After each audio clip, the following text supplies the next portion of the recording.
Hello, everyone. Welcome to another episode of Finding Common Battlegrounds. Hey, this is the podcast where we talk about current events, but we try to do it in a manner where we have representation from conservative and the liberal side, and we try to get together and find what we agree on and focus on more on what we agree on versus what we don't agree on. It's a different flavor, and it's different than what you will usually get on most media outlets. And so thanks for tuning in. Thanks for listening. We got a few things we're going to go over. We're going to talk about Donald Trump, his civil suit. We're going to talk about the FBI whistleblowers, and we're going to talk about the debt ceiling. So we're going to go all over that. A quick shout out to Lex Bidets, our sponsor. Ryan and I are both big bidet people. We love them, and we like spraying ourselves rather than wiping ourselves. Too soon, too much? I don't know. No, not enough. I was just in Europe, right? In Prague, and our Airbnb did not have a bidet, and I was so disappointed. Right? When I think Europe, I think bidets. Yeah, it's just like, come on, you guys are going to have a bidet. I need to start packing like a Lux bidet or something. I don't know. It's just like, come on, people, get with the program. Got to have a bidet. So I am Tommy Triplett. I represent the conservative side. Ryan represents the liberal side. Ryan's fresh back from Europe, so got lots of liberal input there and a refresh of liberalism. Yes. Perhaps the other way. We could talk about that because it's kind of interesting. I went to the Museum of Communism while I was in Prague. Yeah, there you go. Yes. You're getting it from the heart of things. Well, Prague has gone even further away from communism than the US, right? They are so anti-communist, right? It was fascinating. It was actually really interesting. It'd be fun to talk about at some point, but not this time around. Should we jump into our topics? Yeah. Okay. My hair's a little messed up. Let me just set on here. Bud Light. Oh my gosh, Tom. I'm not sure what to make of that. Okay. We got a Bud Light hat. For our listeners who cannot see Tom on video, he just put a Bud Light baseball cap on. Is this in reference to the recent kind of media thing with Bud Light, or have we started drinking alcohol? Right. No, well, it's funny. My daughter actually bought this, and it's her hat, but she wears it around anyway. Everyone gives her conservatives give her a hard time, but like she has some conservative friends. But the funny thing is, I'm like, this isn't. I'm like, I love the hat. I think it's absolutely hilarious because it's not about the Dylan Mulvaney thing. It represents a massive marketing fail, right? That's what I think it is like fail on an epic scale of like marketing ploys. Bud Light basically is like the poster child for that now. Okay. Is that why she bought the hat, or she just bought it to like bug you or something? Yeah, she bought it just to be stupid and funny. Oh, okay. All right. Our first topic, it's now a few weeks old, right? So 2 weeks old, basically. That Donald Trump was sued. It was a civil case, right? By E. Jean Carroll, who alleged that he had sexually assaulted her, effectively raped her, in a dressing room, right? In a high-end boutique in New York in the 1990s. And the case has been settled, not settled, right? Like it's decided, verdict. Right? Yeah. Verdict's in. Donald Trump's guilty. He owes her millions of dollars. And effectively what that decision, right? So when the jury came in, what that decision effectively says is that Donald Trump is a rapist. Mm-hmm. Right now, he of course is going to deny it. Right, he denies everything. I mean, he'll appeal it as well. He will appeal it, right? But it sounds like the prosecution in this case, or I don't know exactly how you call that in a civil suit, but those who filed the suit, right? They did enough to convince a jury that he raped somebody. Right. And, so to be clear, he's not charged with rape, but he's been accused and found guilty in a civil court of raping someone. But but there's no criminal charges. No criminal charges, right? So, But he does owe her something like $5 million because yes, he was accused. He was how it settled, right? They didn't decide on rape. They decided on some like lower charge of sexual assault of something like that. But then they also said that he libeled E. Jean Carroll by the things that he said to her. And so he owes her millions of dollars, both for the sexual abuse and for the libel. So those were the charges that are the issues that were eventually decided.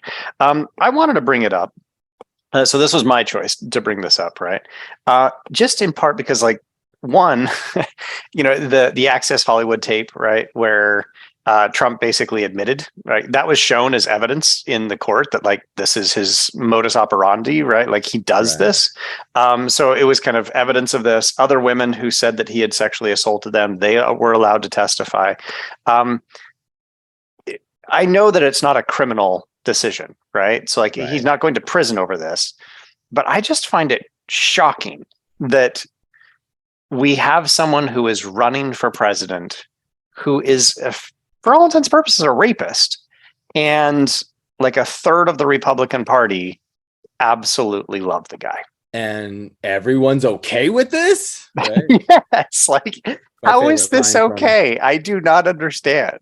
So you know him, and he's trying to eat him, and everyone's okay with this? Yes. From Lion King, right? Yeah. Right. Like, so I want your take on this, Tom. And this is fully recognizing, like, you're not a huge Trump fan, right? Like, I get that you're not a huge Trump fan, so I'm not trying to put you on the defensive of like you have to defend Trump, but like, can we figure out why people are like, 2 thumbs up, Trump's a racist, and Trump's a rapist. Sorry, I misplaced a letter. Trump's a rapist, Freudian slip potentially. Yeah. And we want him to be our president, right? Like, how does that work in somebody's mind that they're just perfectly fine with this? Or are they like not even aware that this civil case was just decided? Well, I'm sure it wasn't as publicized on the right, as much as it would have been on the left for the left-leaning outlets. But this is, to me, I mean, so like this is the whole thing of we've hammered this so many times. It's like because that video, the tape came out, the Access Hollywood thing, right? And now it came out before the election, and that was like the big, that was the bombshell release from the left. The like October surprise. Yeah, the exactly. October surprise. And not only did it not have a big bearing on his polls, but like there's been countless man on the street sort of videos about like, well, what do you think about him saying this, right? And trying to get the take from Trump supporters. And they're just like, boys will be boys and blah, blah, blah. Right. They're just blowing it off. Right. And everyone going, whoa. Right. And them showing this video and going like, can you believe it? Right. And it's what I think what it ends up being is they're more interested in winning, right. Whatever, sure. Than and beating their opponent than they are in their the fabric of their candidate, which that's really the grounds for why I don't support Trump, because I actually like a lot of things he does, and I like the way he does it, and I support a lot of the things, but I won't vote for someone I think is immoral, and so that's that's to me, this is just a big indictment of actually the people, the public, right? I think it's a bigger indictment of the public than it is actually of Donald Trump. Donald Trump is Donald Trump, is what I always say. But like that people would be willing to overlook these things, right? I mean, it's like clearly, the whole like grabbing women by the pussy kind of comments and things like that. It was like, this guy is not a good moral character, right? You could have told that before he was even elected president. And so I think this is sort of par for the course, whether it was technically rape or whatever, right? Clearly, like more than likely, he says he doesn't even know her, right? And wouldn't have ever, and she's not his type and she's ugly to him and this and that, but like, is the realm of possibility they had sex. Did he technically rape her? I don't know about that, but like she clearly wasn't happy with something. So like, is it retribution, whatever it was, but clearly he probably, there's plenty. It'd be safe to say there's plenty of women he slept around with that, and might have done it in questionable fashion. Right. I have no doubt about any of that, but it's just like, I don't know. It's just like you stack it on with everything else. I think it's just like, Yeah. Okay. So I think you might be getting at what's going on with, and you're right. It's more a comment on the public than it is on Donald Trump, right? Mm-hmm. It's probably true that a lot of Trump supporters would be like, none of that matters. Trump's a great person, blah, blah, blah, right? Like, which I don't understand. But if you can step back objectively, right, using what I think would be generally shared moral standards, Trump is a horrendous human being, and I think we can both agree on that, right? And I that's one of the reasons why I really respect you, is because you do have that position. So we accept that, right? Like those of us who can step back and look at Trump and just be like, he's deplorable, right? Like the guy has no moral compass, does not care, and he is obviously awful. But people are still supportive of him. And what you said, I think, is really kind of insightful, which is that it's because they still want to win, right? That it's almost like they're willing to plug their nose because they know it stinks. Yes. But it doesn't matter that it stinks because they're still going to get what they want in the end, even though they have to go through an immoral candidate to get there. Right. Well, and that we've turned a corner with Trump where we're now prioritizing political wins over what's just morality, right? General morality is what I would say. And I'm going to plug my nose because I'm going to get what I want, and that's what I'm saying is, and what they want is political wins over like, hey, I want my country to be a good place and have leaders that I respect, right? Right. Like, there was like shift, and like we like shifted over to like a good leaders, moral leaders, and getting the political win. There was a shift there with Donald Trump, and they're like, okay, I'll take the political wins. Political wins for 500, and you know what? Moral leaders, we're just going to completely throw that out because we're done with that. Okay, so I think we're actually in agreement on this, right? Which is nice. We're starting out the podcast with agreement on what's motivating people to support a completely immoral candidate. Now I want to probe just a little bit, and I don't want to keep us long on this, right? Because we agree. Could you ever find yourself in a situation where you would vote for a candidate who you think is immoral? Well, so I hope I never do.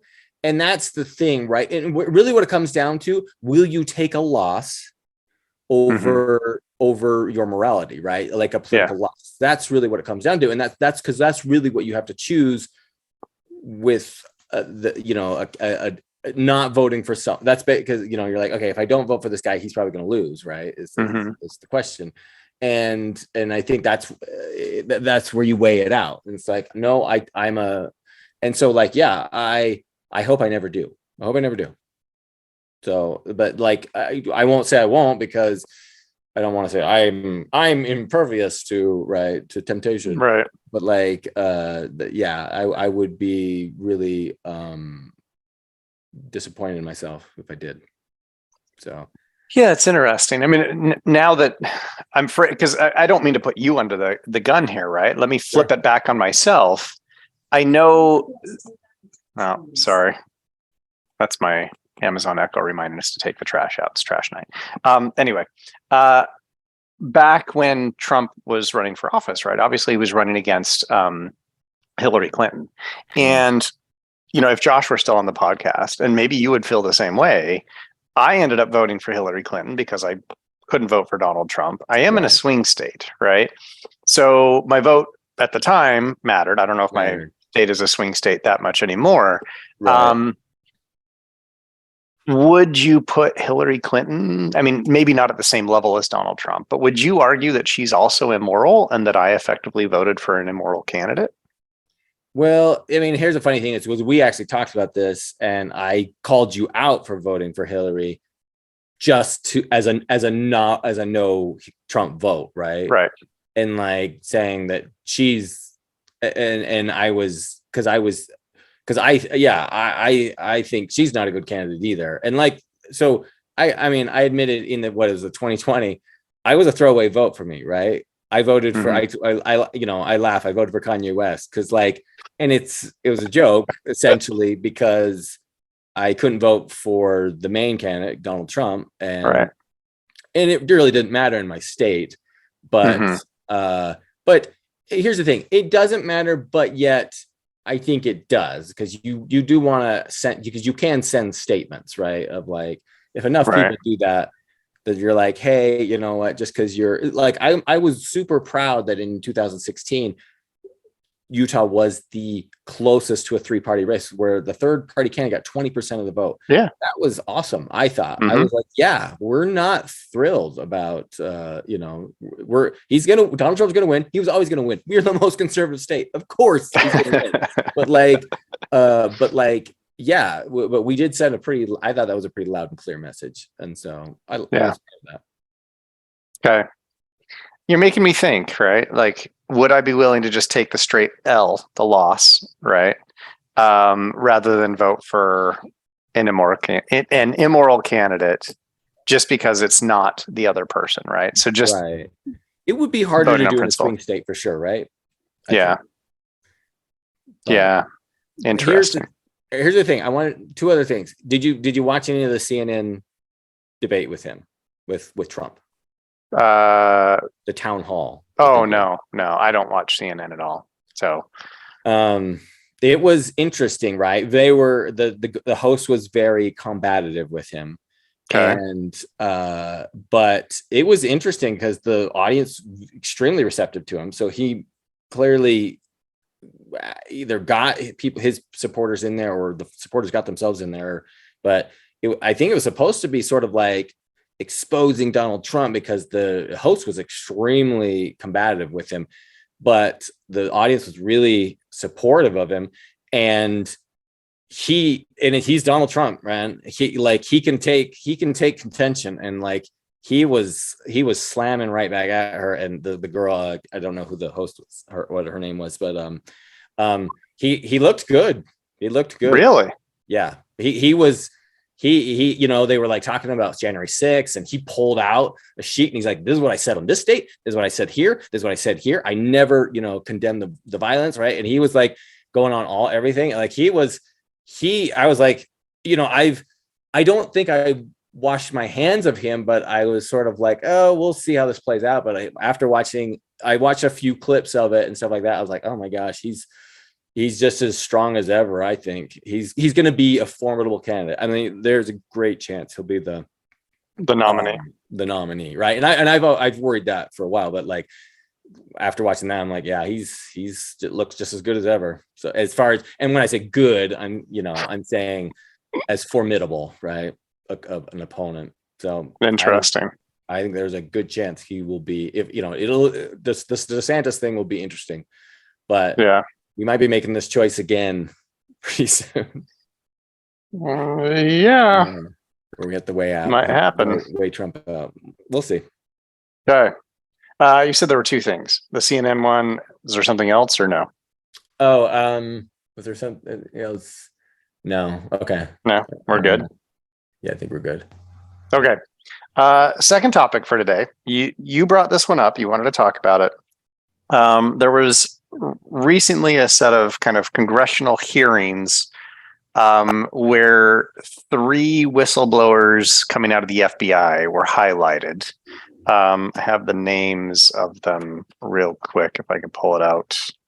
Garrett O'Boyle is one of them, and then Marcus Allen and Steve Friend. So those were the 3 who testified to a congressional panel that was organized by Jim Jordan. And the claim coming out of that is that the FBI is left-leaning and cracks down on conservatives and kind of retaliates against them. Anyway, so that recently happened, right? I don't know that anything will come of any of this, but because I mean, you know, congressional hearings often nothing comes of them anyway, right? It's often political theater, both on the left and the right. I think that's absolutely true. But you wanted to talk about it. So that's the quick summary, right? That they were obviously testifying about this. What's your take? What are you thinking? Well, okay, so I'll take this opportunity. I'll pepper you with a bunch of questions on it. So like, had you heard about it at all? No. Until you brought it up, I had not heard anything about it, literally nothing. Now, admittedly, like I said, I was in Prague for 10 days. I have not been reading the news. I've been listening to my regular morning news that hits the highlights, right? But this clearly was buried in page 57 of whatever news outlets. And I listen to the Associated Press, I listen to NPR, and I listen to BBC and my local news every day, and this had not cracked into their headlines. So I hadn't heard anything. Have you heard about the IRS whistleblower that came forth about the same time, probably about 3 to 4 weeks ago? No, what's that one about? The preferential treatment of the Hunter Biden tax, because he's in a tax audit, and the whistleblower came forth to talk about there's been some preferential treatment. I haven't heard about that either. Okay, interesting. So here's the thing. This is funny because I was preparing for this, and I sort of dug deep into this one. And I think here's my thing. I am seeing I'm becoming concerned as I'm seeing an alarming amount of interesting things coming out of the FBI, and very partisan, very political, right? And this sort of a weaponization of the FBI, and there's this string of events that because I started there was this, there's this, and I was oh yeah, and there's this, oh yeah, and there was this, and I've got some clips, but I'm not gonna play them, but I'll just but I end up finding a number of different things, and so I'm just gonna go. I want to go over them, and I want to see what I just want to get your overall impression of it, and and I want to know have you heard of these things, right?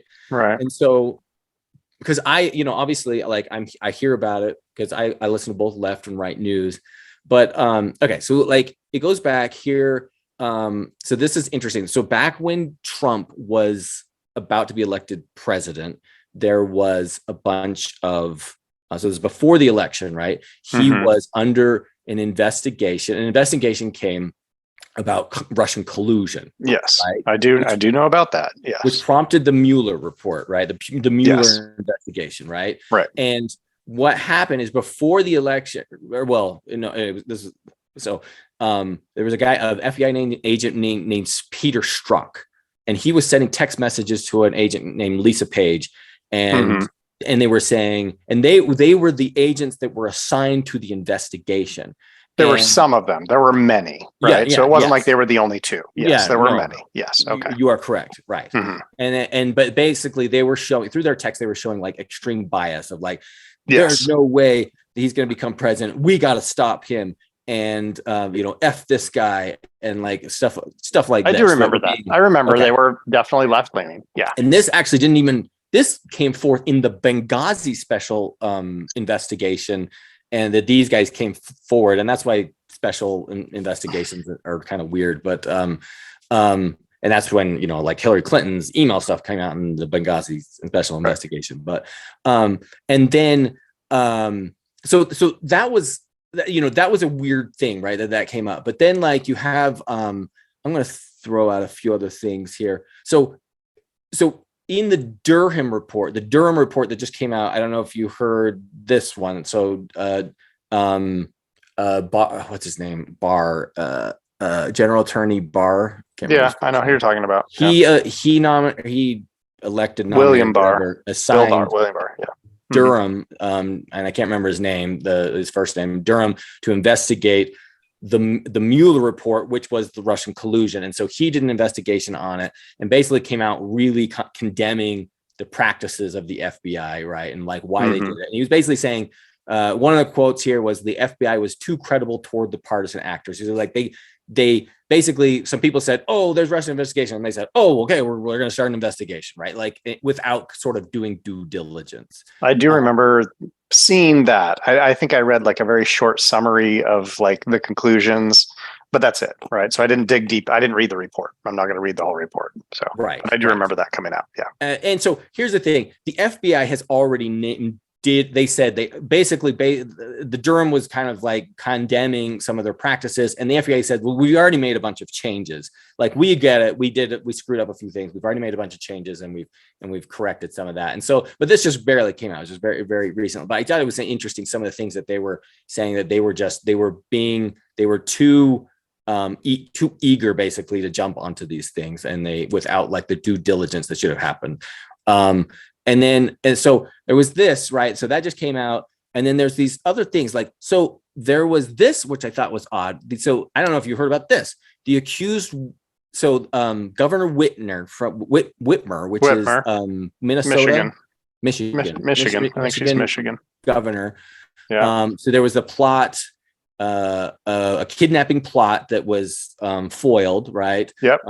And the FBI basically put a mole in on these sort of like this grassroots militia that was like planning the kidnapping yes. of the governor. So the defense talked about that. They were like, the defense's biggest their biggest defense was that the mole was actually the ringleader, and was the one that was pushing kept bringing it up, kept talking about it, kept bringing up the plans, helped them buy the weapons, and pointed them to and they were like, this never would have happened. But this ringleader kept taking the lead in the case. And so that was their temptation. And they fought the FBI to try and get the text messages released that were exchanged between them. And the FBI wouldn't release them. And not the mole, but the ringleader who was accused, he ended up going to prison. And they didn't have him. But I thought that was so interesting that was their big defense, was that the ringleader kept bringing it up. And so I saw several articles about it, but nothing ever came of it, right? But I just thought that's interesting, right, that they would do that. And then I got and the last story is this. So and this was the big big bombshell from Twitter, which was at the election, at the time of the election, that Twitter was receiving guidance from the Biden administration to like ban accounts, but they also received a great deal of communication. In fact, if from the FBI. In fact, the FBI had API access to Twitter to read and target and flag accounts, and were giving guidance to Twitter to flag accounts. They banned accounts, and they censored the Hunter Biden story, and they banned any account that shared it. And like, this has all been like shown and proven once Elon helped release that, and they had the guy, the reporter, Taibbi. Oh, Taibbi. Yeah. Taibbi or whatever. Yeah, Matt. Yes. Taibbi or Taibbi. And yeah. When I was reading about this, so I was reading about that, but also what was interesting was that the FBI went to Twitter or Facebook too, and there was actually a Joe Rogan podcast where Mark Zuckerberg on, and he said that the FBI came to them and said, "Hey, we're warning you. There's a campaign of disinformation, and that you need to be on it," right? And he said they were specifically warned by the FBI to do that, to like suppress the story. And we don't know it didn't really come out how Facebook suppressed, like if they suppressed it or how much they suppressed it, but we know that Twitter did. But I thought that was really interesting. I don't know if you've heard of that either, like how much you heard about the Twitter files and these Twitter release files. I heard about the Twitter one. I didn't hear anything about Facebook, but yeah. But like, there's this like story after story, like I've been hearing for a few years now, and I'm just like, this is crazy. Like over and over, I keep hearing things, and like, I'm sure like everyone thinks there's a bias on their side or the other side, but like, it just does seem like there's a pattern. Oh, this was the thing. When the Hunter Biden story came out, at any point, the FBI actually had the laptop in possession at that time, and they could have been like, yeah, this is true, but they actually said, no, well, they didn't say anything, right? They didn't say I didn't know that. Okay. that there was any laptop in existence. In fact, they sent these warnings out that like, hey, this is going to come out. And so it seemed like an active suppression of a story, right? And the Hunter Biden story was definitely the Republicans' October surprise, right? They were they tried to do that. They alluded that they had this story and they held it, right? They held it till October, and then they like dropped it. And it was sort of like, it seemed like the FBI had sort of prepared to suppress the story by like warning out social media outlets in advance. And so, and it seems like there's pretty good documentation to show like, yes, they definitely came out and did that when they had the laptop, and it came, and then we've since come out to confirm that it was true. That's really weird. And so like, I just seeing all this messaging, I'm super concerned. I'm like, so one, I'm like, have you even heard much about this? And two, what's your reaction to it? Yeah. Okay. So the FBI actually falls, if we're thinking about our, three aspects of the federal government, the FBI falls under the president, right? It's under the executive branch. Now, that doesn't mean that they should be weaponized, right? So I don't think they should be weaponized. But there's a long history of the FBI being weaponized, right? They were involved with the Black Panthers, right? They had people embedded with the Black Panthers. They were investigating Martin Luther King. They were doing the work of McCarthy when McCarthy was saying everybody was a communist, right? So the FBI can be used that way. Were they the ones that did the Watergate? Were they the plumbers? Was that FBI agents? That's a good question. I don't actually know the answer to that. Are you looking that up? Okay, I'll look that up real quick. Okay. So I don't want to like muddy the waters and say that the FBI is just a weaponized institution. I think 99% of what the FBI does is basically criminal investigations that you and I would agree are criminal investigations, and that's what they should be doing. They do, cross-border stuff or across the state lines. That's basically what the Federal Bureau of Investigation is almost entirely doing, right? They deal with terrorism stuff. They deal with this stuff. Ex-CIA and FBI operators. It was. Okay. Yeah. So certainly the FBI can be used for that, right? I don't think they generally are, but they can be. And the cases that you mentioned, I get that, right? Like, okay, there are a handful of cases that you can point to over the last 6-8 years or something like that. But when you mention this, right, like I hadn't even really heard about it. So I did find that, and I sent it to you, this AP News article. There were two things in there. And this doesn't get to the bigger issue. So this is kind of about the specific whistleblowers, and then we'll come back to the big issue. Two things in there. One that does speak to the bigger issue, but we'll come back to it. In this AP article that I was like, this is actually, I think, helps it bring it back down to like, I don't think this is a lot of smoke and mirrors and not a whole lot of like real worry. So one line that I thought was interesting is the FBI has said that of its nearly 80,000 staff at the agency, only 32 currently have their clearances suspended. Okay.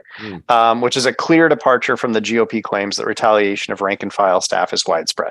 So basically what they're saying there is like, okay, if Jim Jordan is claiming that the FBI is retaliating against conservative members of the FBI, the percentage who are being retaliated against is way, way lower than 1%.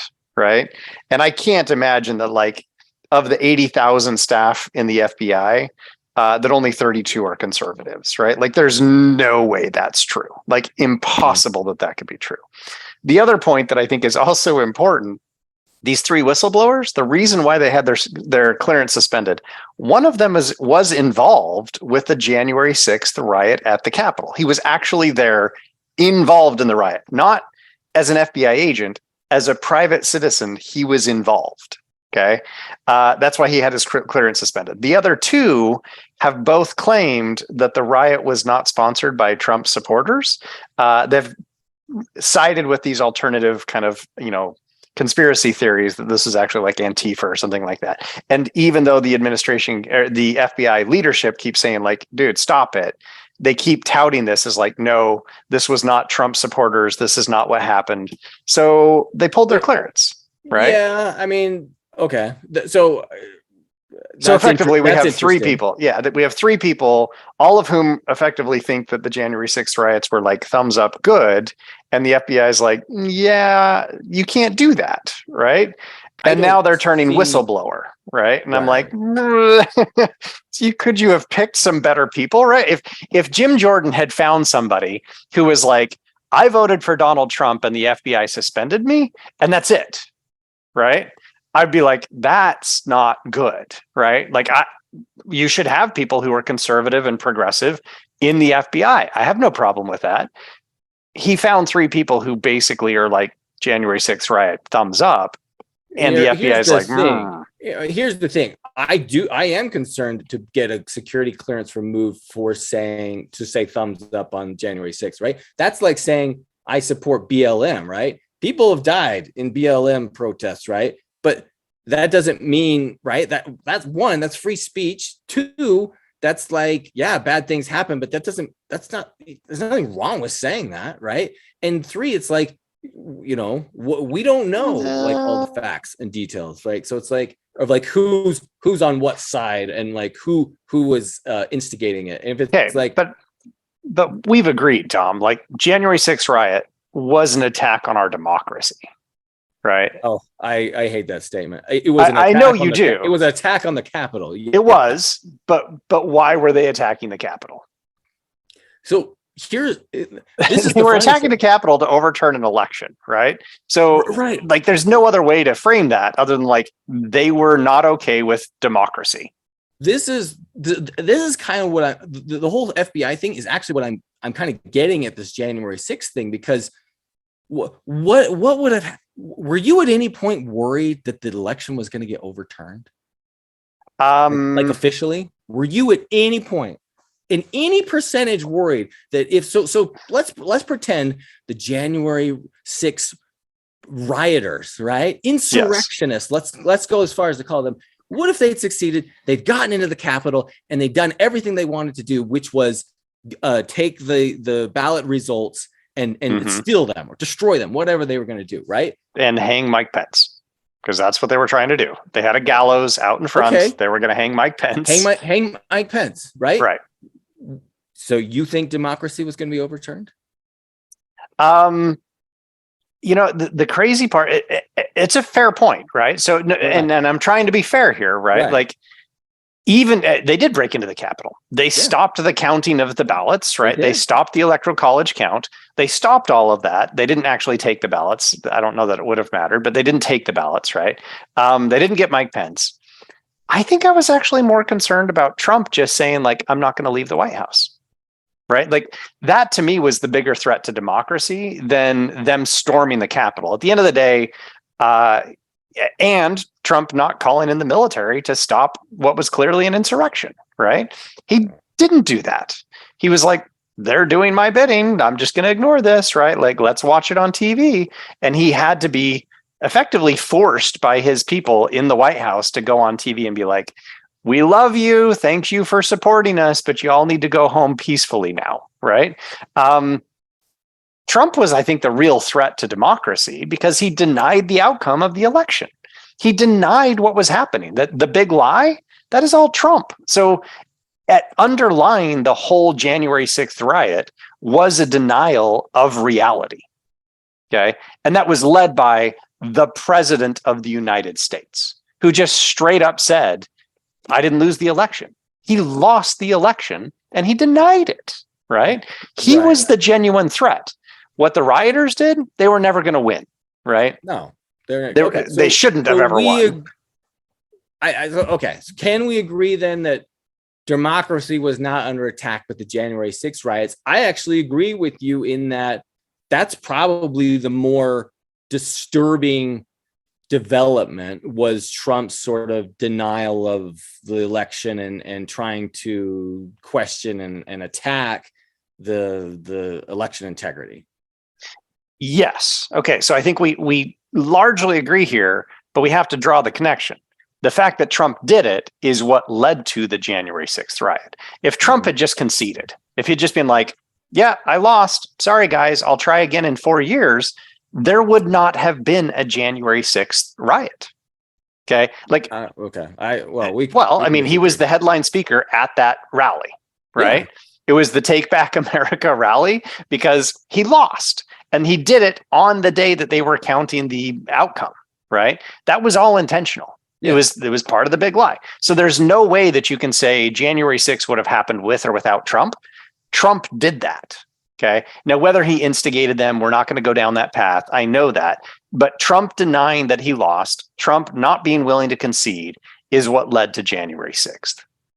That, like, there's no way to frame that otherwise. That is exactly what happened. Right. Have you seen the videos that were since post-released that Tucker Carlson got and then he showed all the people being led in by the police and then being toured around through the place and everyone be like peacefully walking through? Have you seen any of those videos? I've seen videos of people walking through peacefully, sure, but I've also seen the videos of them escorting them through. Like remember what's his name, the crazy gorilla guy that with the hat, they look like Chewbacca, and they were like walking, giving him a tour. Okay, but I've also seen plenty of it. Yeah, have you seen all those videos? Oh, yeah.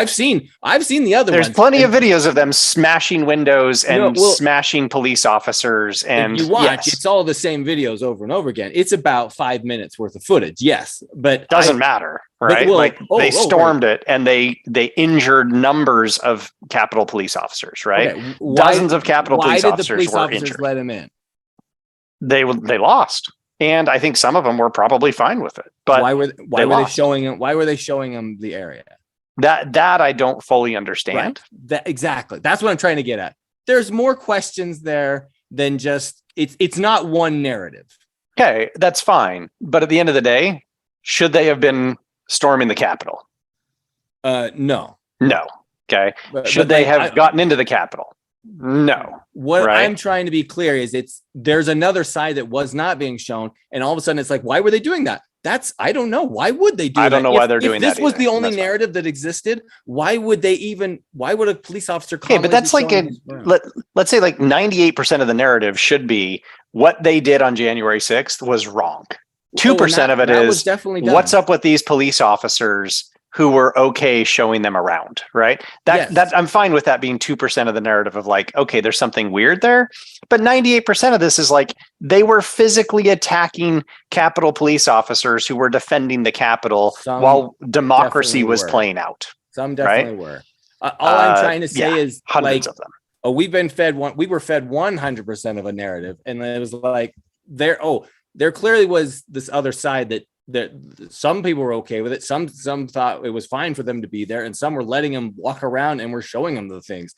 And so I thought that was very interesting. That was a scene I'd never seen that just sort of said, "Oh, this isn't all what we were presented it as." Right? There's some other sides to this story that what happened that day.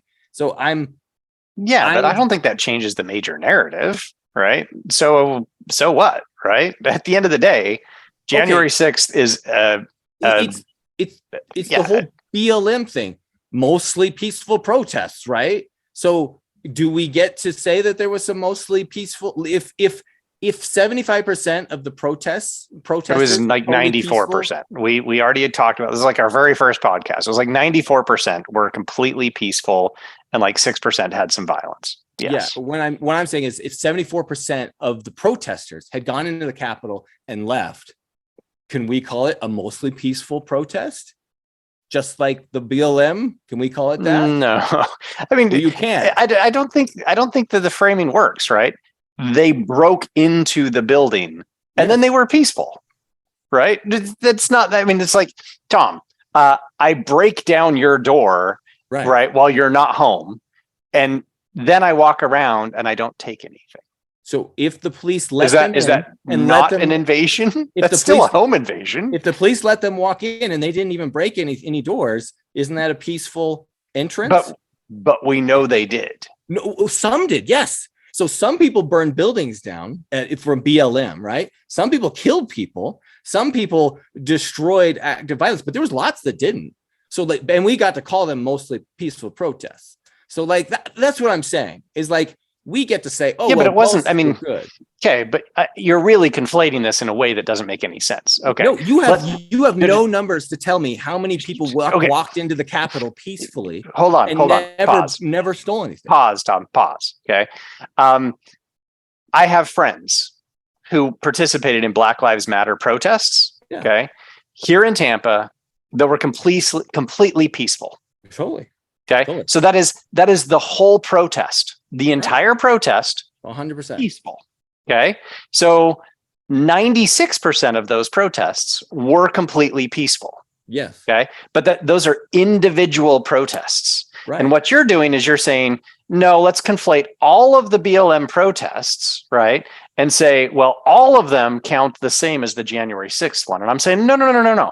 January 6th was one protest, right? It wasn't like there were 15 protests happening at the same time. And these guys were like, we're all happy and friendly. And then these guys are like, we will kill everybody, right? Right. It was one protest. Right.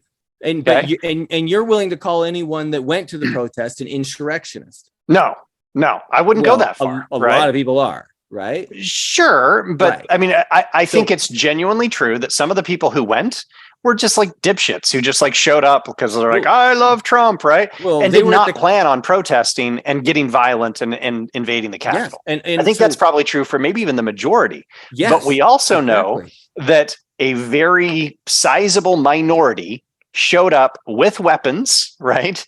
And were in battle gear.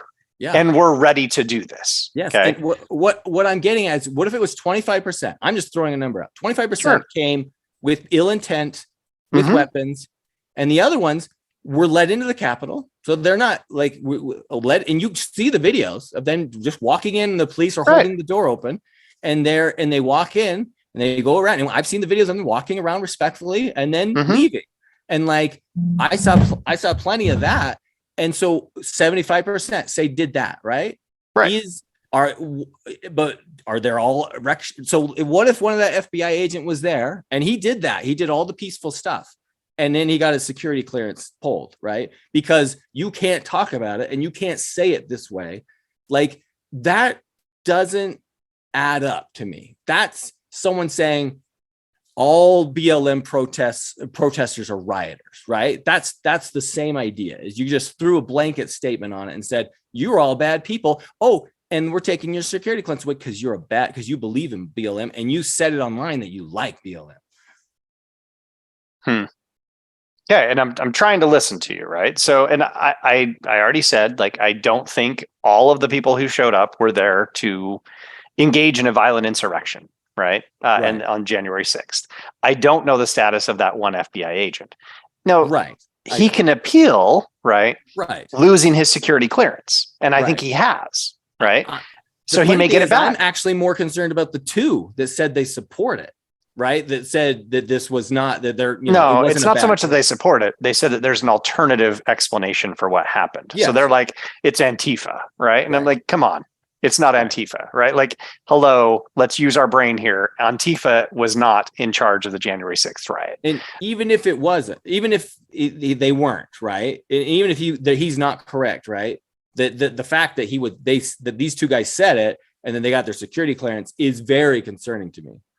That's that's an interesting thing. This is what I'm saying. This is like me saying, I think BLM is good, and then someone's like, nope, they're all rioters, take his clearance away. You'd be like, that's ridiculous.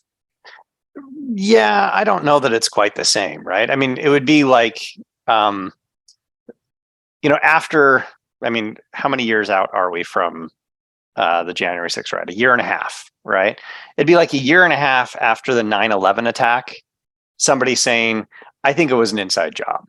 Right? Like an FBI agent saying, I think it was an inside job. I think we actually did that. How is the FBI supposed to respond to that when they're like, really? Right? We're going to keep you around. We like the dissenting opinion, right? We like the conspiracy theorist just to be around to like keep us on our toes. Well, to me, it wasn't an inside job, right? Like, come on. We just can't do that. We can't keep conspiracy theorists around all the time to be like, appreciate the dissenting opinion, right? Like, we gotcha. I think that's what makes the country go around. It's like you and me talking right now, right? When anyone says like the idea, like statements like settled science or something like that, I think is a funny term. Everyone's on board with this, and oh, you're not, and it's like it's sort of those narratives are. And the funny thing is, as you look back through history, it is almost always more nuanced than you think it is, right? Then it's like, oh, America saved Europe. You're like, yeah, not really, right? And then you're like, it's a little more complicated than that, and or Russia's bad, right? And you're like, they're the enemies, and they're worth bad people. They're worth destroying. You're like, right? It's like always like, I just don't. I think it's interesting. What's interesting is what I saw, and then you're like, wow, yeah, that was a bad thing. And then all of a sudden you see this other stuff come out, and you're like, why would they be doing that? That's interesting. That raises, and that I only saw these images of the guys breaking, and I saw the same ones over and over again, right? And it was like, and I saw that, and all of a sudden you see all this other footage of like a very, very contradictory of scene. You're like, oh, there's a whole nother story that's not being told here, right? And you're like, maybe there was like only a few hundred people and most were the wicked rioters, right? I don't know, but there was definitely another story being told, right? And and what makes me upset is when it doesn't get told, right? The other side doesn't tell it. So you're like, why wouldn't you tell that side, right? Why wouldn't you allow that side to be told? So I'm skeptical of everything, and that's why I like to listen to both sides, because you'll get that other story. So anyway, I think we've kind of gone off a bit, but here's the one thing, and this is my biggest takeaway, is because January 6th, it's like that attack on democracy statement really irks me, because I actually think the elections were legitimate, right? Mm-hmm. Yeah. I don't think there was foul play or tampering. There wasn't. But yeah, right. Where I do think there was corruption and mishandling is in the information, right? The FBI suppressing a story right before it came out is real. That is actually really concerning to me, right? And that a story not being told or not allowed to be told, that's actually, to me. And so when I say an election is getting manipulated, that's where I think it's being manipulated. And I thought it always was being manipulated that way. But like this was on a level I've never seen before, where things were like, people like the Washington Post wasn't allowed to tell a story, right? And that's troubling. Yeah. Well, just to flip that on its head, if you remember when Trump was first running for office against Hillary Clinton, what was it, 2 weeks before the election, the FBI reopened the investigation into Hillary Clinton's server. Right. 100%. So, and there was a lot of concern about the FBI doing that was going to sway the election. And I don't know that we have the answer on whether that swayed the election or not. Right.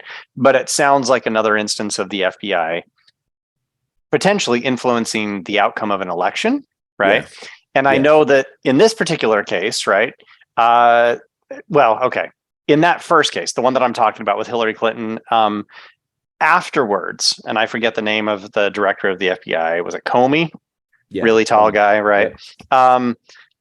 He regretted having announced that. Yeah, right. He was sort of like, damned if I do, damned if I don't. Yes, yeah. Right. And he was like, and it's really not my role to influence the political outcomes here. Yeah. I'm just supposed to be doing my job.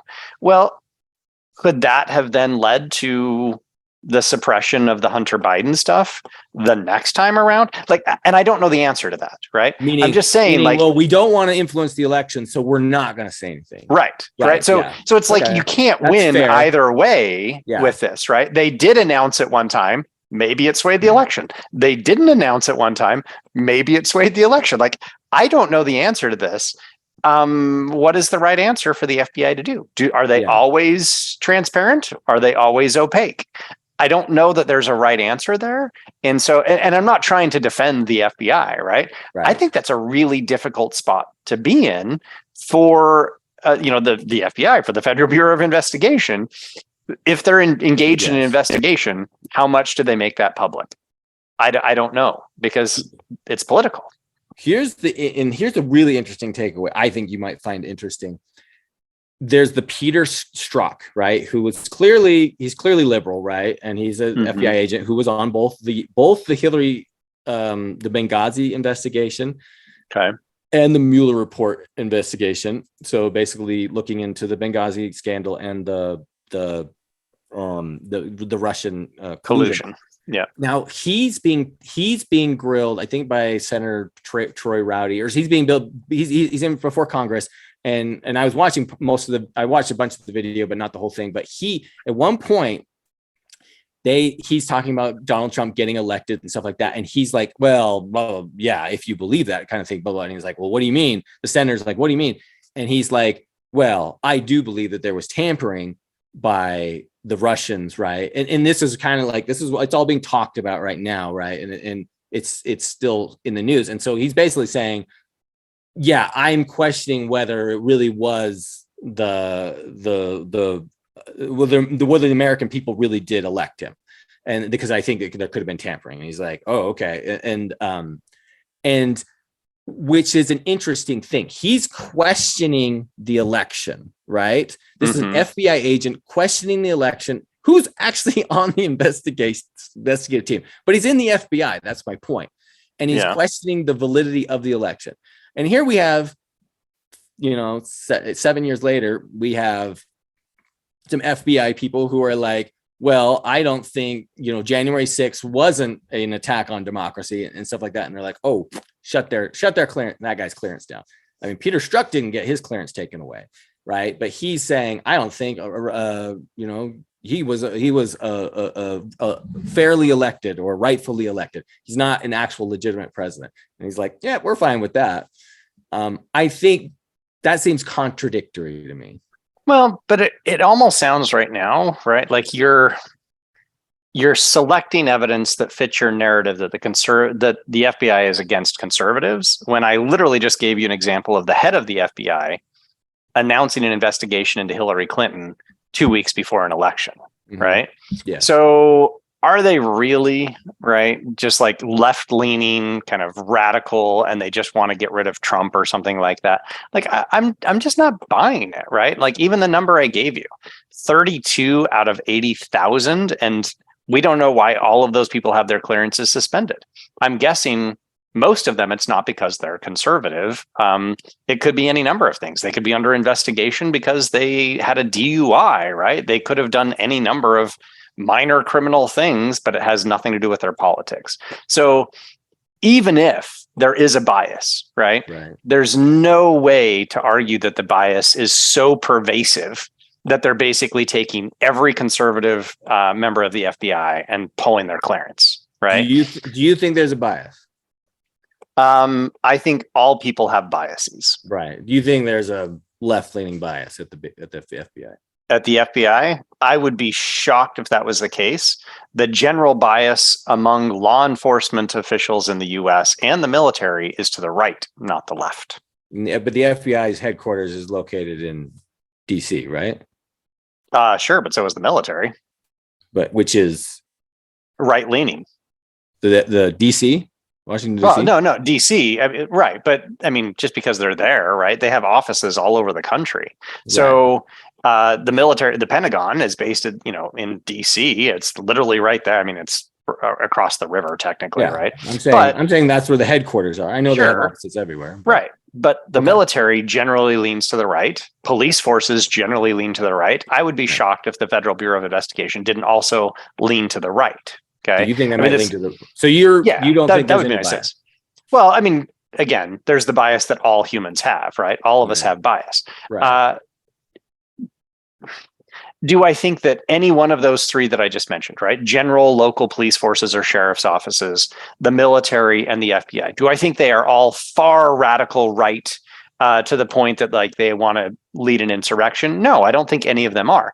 I think generally they lean to the right, in part, right, because narratives on the right fit better with their day-to-day reality, right? When you're a police officer and your job is to deal with criminals, okay, people who are engaging in crime, right? Right. They do other things, but you're engaging with people who engage in crime. Is your narrative, your day-to-day worldview, right? Like what you experience on a daily basis, does that fit better with we need to be tough on criminals perspective, or we need to be nicer to criminals perspective? Right. And those two narratives align politically with the right and the left. So I totally get why a police officer would be like, I kind of like the people who are like, screw the criminals, we're going to go after them. I get that. If I had people shooting at me, right? I mean, one, I probably would want them to not have guns, right? So I probably would still be on the left. But I would definitely want a right-sided narrative, not radical right, but a right-sided narrative is like, shoot back, kill them. That's fine, right? Like, do that. So I totally get why the military and the police and the FBI would all probably be slightly to the right. Doesn't bother me at all that they are, because it fits with what they deal with on a daily basis. They're dealing with that kind of behavior, and that kind of behavior aligns with a right-wing narrative, and I'm fine with that. And it's not a radical right-wing narrative, just slightly to the right, like we need to be tough on crime. Okay, got it. I get that. I agree with you. I'm quite sure that the demographic of the headquarters of the FBI are not made of former police officers. I think you're looking at much more like analysts and other types, like the day-to-day officers or something like that, right? Instead of, you mean like at the very top, like at the top 5 people, maybe they lean to the left, or the whole headquarters? The whole headquarters, right? Yeah, I'd be surprised, because you have field agents and out and stations all over the country, and that demographic might, or that the leanings might be different there. I would agree with that, but headquarters, I don't think are made up of that. That demographic. Maybe they're not, in part because the head of the FBI is appointed by the president, right? And that means whoever's in power is going to be the one who's appointing the head of the FBI, right? Now, that said, you can have the head of the FBI carry over from administration to administration, but not all of them, right? But a lot of the top administrators of the FBI are going to be moving up the ranks from field agents. So I would be shocked if the entire headquarters of the FBI is just political appointees who align with the political views of who appointed them, right? I think most of them are just field agents who have gone up, which means most of them are going to be slightly to the right. That in my mind is just logical. Yeah, I think some of that's true. I think a lot are political appointees, or those that fit the special interests of certain groups. But so, all right, well, I think we've hammered this. So I do. There's one final point I want to make, and this is that it was funny because just the other day, 2 or 3 days ago, I went on CNN and it was like American militias. And it was like, it's this, and I've seen quite a few of these on the left media of like militias, and where are they at, and are they a danger to our, and especially since January 6th, right? It's like all about the militias and these groups. And I'm like, I would be much less worried about a militia destroying my country or taking apart my country than an internal organization like the FBI or the CIA. I'd be much worried about one of those groups as a threat to our democracy. And history very much supports that idea. That the only thing, if January 6th had come up and there was a military aspect, like we have the military aspect, that's something I would be worried about. I would be worried about that. I mean, there were some military personnel there, but if it was led by the military, that would be terrifying. Any sort of military sponsorship. That's a coup. Right, exactly. That's a coup. Yes. And that's the stuff that would worry me. Anything less than that, I was never worried at any point that anyone was going to do anything that would that the election would now be thrown out and we were going to start over, or we were going to declare somebody the winner. I was never worried about that. And so I never thought there was a threat to democracy. And so that's why internal groups scare me much more than some outside militia, right? So I think it's interesting that gets pushed all the time, or that story, the militias, and we're scared of them. And you're just like, I'm worried about the FBI. I'm worried about the CIA. And then if what was it, the Praetorian Guard, right? That would the Roman elite Sure. guard that would basically put in their puppets whenever they wanted to. Like that's the kind of stuff that I worry about. I'm not going to disagree with you. I also don't watch CNN, and CNN has to fill 24 hours of news, right? And they want to get as many eyes on it as possible. So they come up with ridiculous, batshit crazy stuff that's like, they're going to try and scare you. They're going to try and, draw your attention. Am I particularly worried about militias in the US? No, right? In part because we have a robust military. Right. I mean, I had this conversation with Josh a long time ago, right? Even if everybody in Josh's neighborhood in Mountain Green, right, in Rose Hill, is that what it's called where he lives? At Rose Hill. If every one of his neighbors had guns, I would still give a 6-man SEAL team the edge in a combat situation between his entire neighborhood of like 500 people and a 6-man SEAL team. 6-man SEAL team would destroy them. Right. Like, sorry, that's just the reality of it. Right. Like, yeah. So until the military turns on the government, we're fine.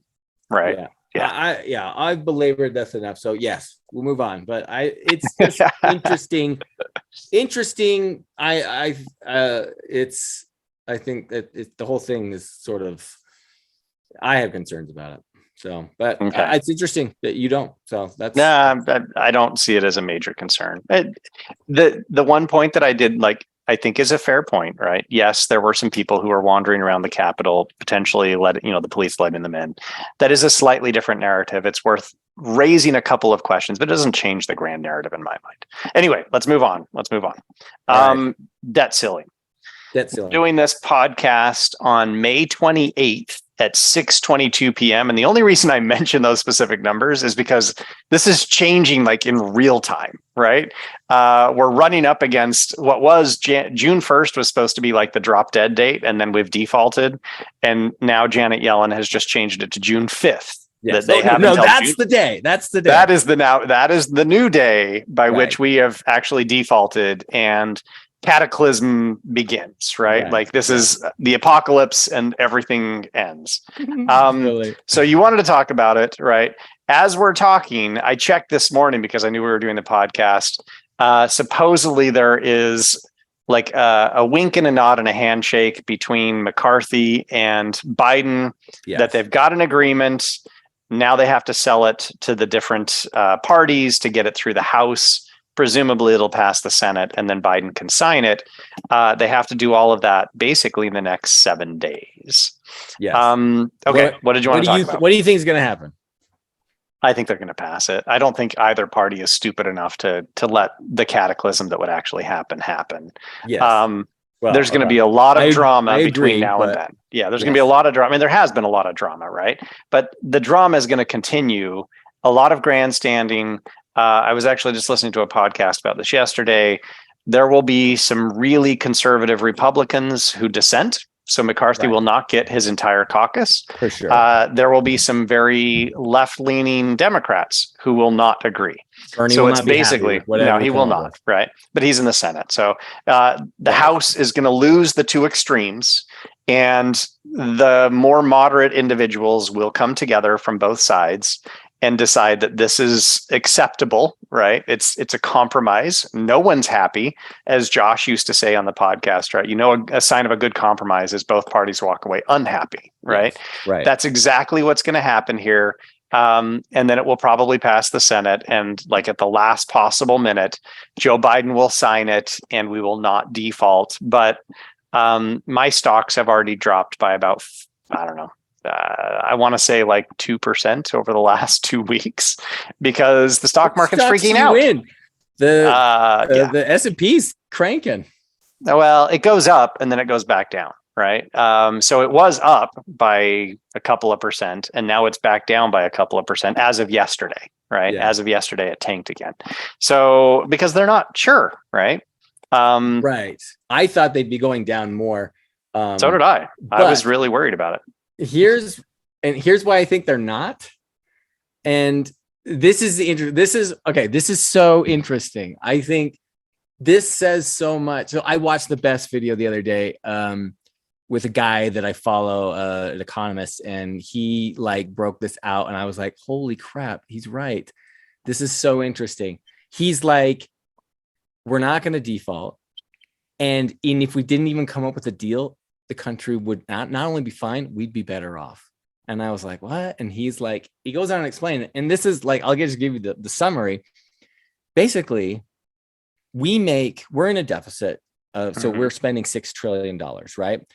So he breaks it down. He's like, we're bringing in about $4.5 trillion in money, and we are spending $6 trillion with a deficit of just over $1 trillion. We are paying $660 billion. That is to service our debt. So that's basically to pay the interest on the debt. And so he's like, we've hit the max of how much we can borrow, but it's just like a line of credit. If we paid it down, we could just borrow. We could keep borrowing, right? We could keep borrowing that amount. We just can't borrow more. And right now we're spending more than we're bringing in. Pretty simple. But like, this is so interesting. He's like, if we are, by the Constitution and by certain bylaws and things, we have to pay the debt. We have to pay the debt. Like we have to service our debt. We will pay our debt 100%. So we will pay our debt. Like we're not going to default at all. But what would happen is we wouldn't be able to pay other things, right? Yeah. And there's been some articles I've seen about Social Security could be at risk, right? Things like this. But what's interesting is we have, since from 2011 to 2017, our budget was within the means of the income we're bringing in. Basically, it was less than $4.5 trillion, and we were spending less then. I was like, but we're spending more now, but we're spending less then. And he's like, and there was nothing wrong with that budget, right? Like what we were doing. He's like, if we didn't come to an agreement, we are by law sworn to pass to pay our debts. But then it would come down to the president's discretion of which discretionary spending he wants to veto. That's what would happen. And he just have to decide. And if we did everything we did back in 2017, we'd be fine. Right. And like, not only would we not default, we would have a balanced budget.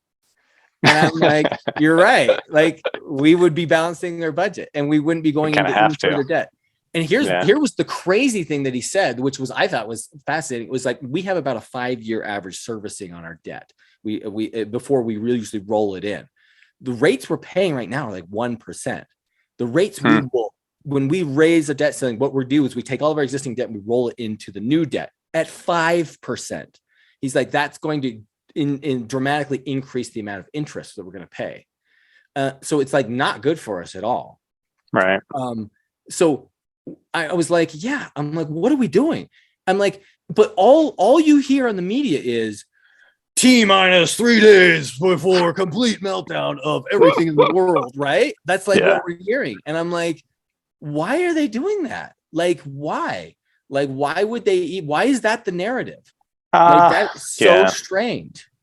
Well, I mean, I think that's actually a really good point. Like, I hadn't really thought through, like, we're still going to pay our debt, but we can't pay other things. Right? Neither had I. Yeah, I think that's a good point. I do think it's a good point. But if we stopped paying like people's Social Security, right? Like that is cataclysmic for individuals, right? 100%. Yeah, that's disastrous. But we paid in 2017. I know. So it has nothing to. So like that's another scare tactic. Well, it is. And this is going to be, I mean, this is weird because I don't even think that it's like a conservative position. It's just like an obvious position. I actually agree with Republicans on this, right? Like we have to rein in our spending. We gotta rein in our spending. Yes. Right. I think, and they're never going to do it because they're scumbags. And I mean that of all politicians, right? Particularly at the federal level. We should pass a constitutional amendment that says we have to have a balanced budget. Balanced budget amendment. Yeah. Absolutely. Right. Yeah. Because what they're doing that drives me bonkers is they're basically spending my money. Right. they're not spending their money. They're all going to die. They're all like 40 years older than we are, right? They're on the cusp of death. They're spending my future tax money, and they don't care because they know that it's not their money. So it drives me nuts that they're just like saddling me and they're saddling my children with debt, and they don't care because it's like free paper money, right? It's like monopoly money to them. They're just like, it's money. It's not my money. It's not, it doesn't matter. So I actually want us to rein in the spending or increase taxes. Increasing taxes immediately got taken off the table by Republicans during this negotiation. They're not willing to increase taxes, right? Okay, fine. Then the only other option is to cut spending. And I don't know that we can cut spending on Social Security, Medicare, or Medicaid, because those are kind of like lifelines for people. They literally keep people alive. Right. That turns to the discretionary stuff, which is what they ended up doing. So now they're cutting discretionary spending, and that includes things like the military, that includes other types of discretionary spending. Okay, fine. I want a balanced budget. And if that makes me conservative, I don't understand why. Right. I don't live my personal life under the assumption that money just keeps appearing indefinitely into the future. And like, I'm not allowed to do what they're doing. And that's why it drives me so nuts. Yes, exactly. Is I have to live my life using a balanced budget. You have to prioritize things in your life in order to make it work. You can't have everything all the time. Exactly. And so I think the federal government, and I get like it's expect that from your government. Yes. Yeah. But like, I get that it's a little different. Maybe there are times where they have to go in a little debt or something like that. But at the end of the day, like we have $30 trillion worth of debt, and we're going to be paying that forever. And it's really not these bastards in DC who are going to be paying that. They're all over 60 and they're all going to freaking die. Yes. It's my kid who's going to be paying this, and they don't care. And it drives me nuts. So maybe this makes me a bad progressive that I want a balanced budget and I want to cut spending if we're not going to increase taxes. So be it. I don't care. I think what they're doing is wrong. Both sides, but particularly Democrats on this one, if they're not willing to cut spending.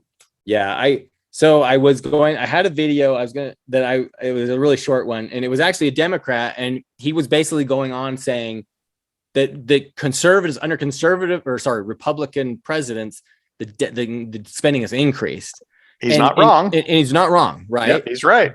But what irked me is he's basically saying, so you guys are hypocrites, so you need to get on board with the spending, right? And you're like, no, you both need to stop spending. Yes, you both need to stop. You're like, yes. And so you're like, I do think, yes, I'm actually happy the Republicans, they've already passed something. The House already passed something, and they're like, yeah, but it's going to require you to stop. Like you guys could stop. You guys could do it anytime. We're here, but you got to agree to these things, which is less spending, blah, blah, blah. Right. I mean, what they went after initially was pretty stupid, though. It was like anti-environment and stuff. And I'm like, come on, like we can do better than that, right? Let's figure out better things to cut the spending on. But, it sounds like they're finding stuff, and both parties are not going to be happy, but everybody will get eventually like a decision. I don't know. Yeah. So there's two things. Yes, they're going to agree on something. We all know they're going to come with the agreement and they're going to do this thing. But like, what's interesting? Well, but they're going to spend more money, and they're going to do it at a much higher rate. The cost of servicing our debt is actually going to go up exponentially, because not only are we going to roll everything into more debt, but it's going to be higher. It's going to be a much higher rate to service. And so that is going to hurt us a lot. And so all of a sudden now we're paying a bigger slice of the pie keeps going to servicing our debt.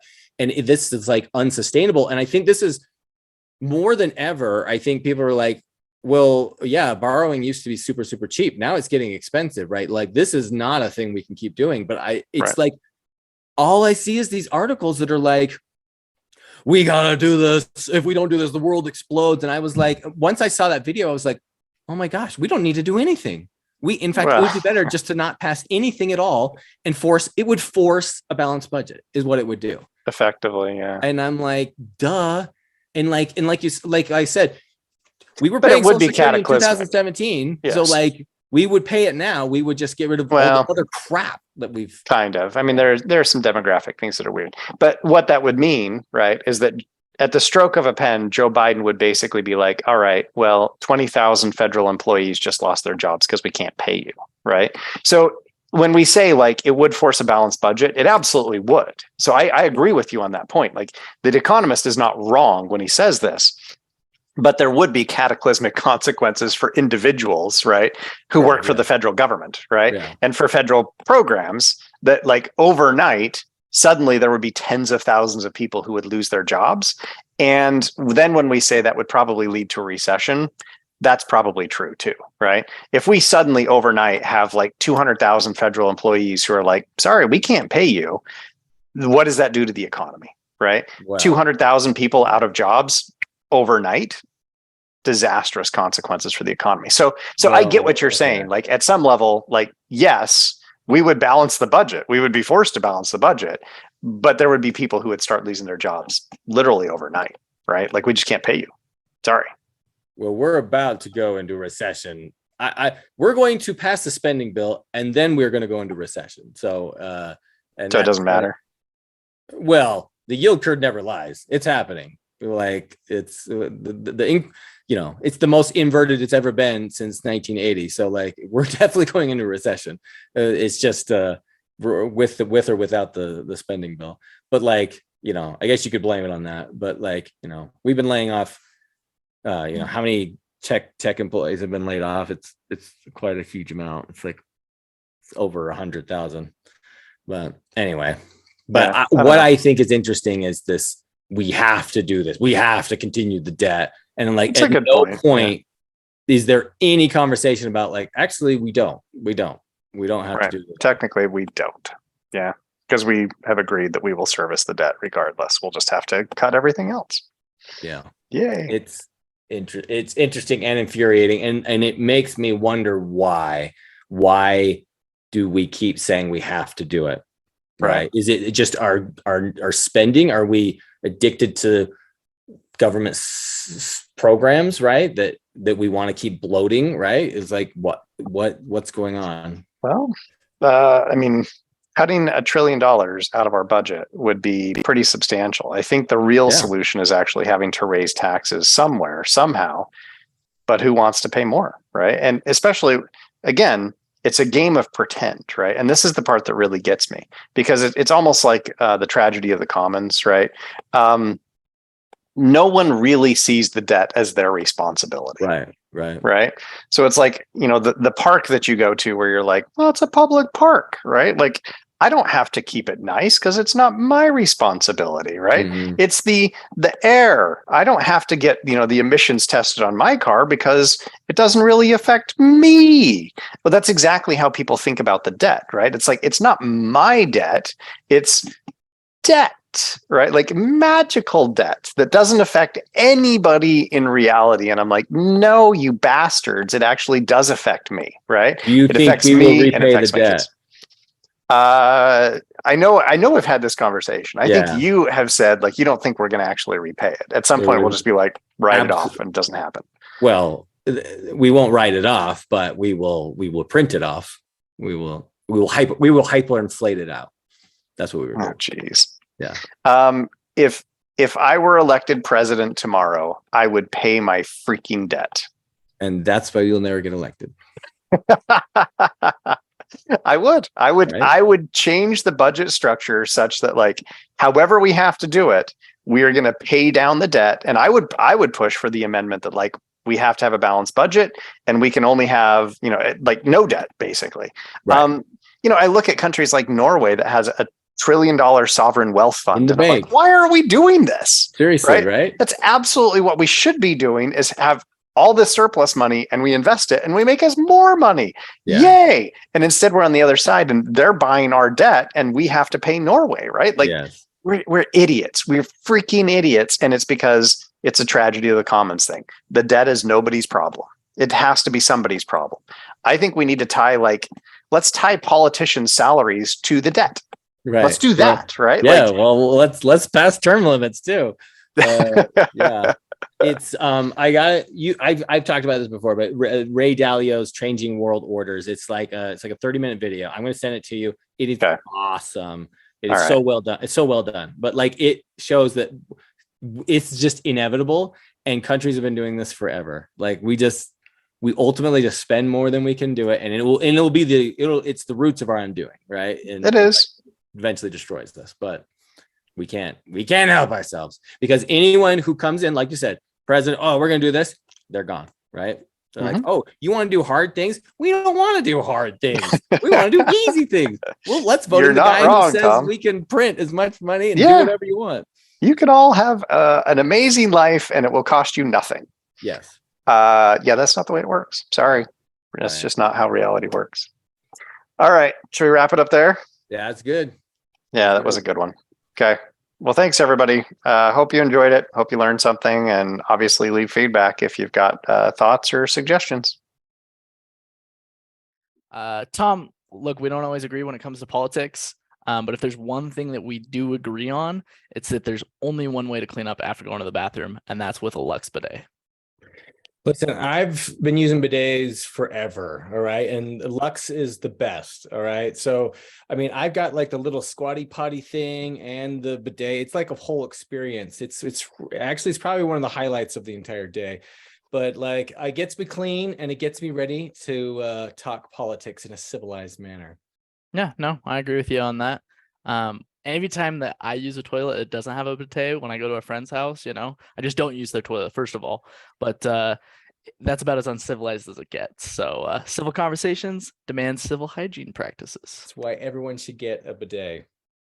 And just to be clear, right, we want to make it clear, listeners can get their own Lux bidet with 10% off by ordering at luxbidet.com and using our promo code FCBG10, Finding Common Battlegrounds 10. And the last thing that we want to say, Lux is supporting this podcast, but they don't support one side or the other. They support civil conversations and clean butts.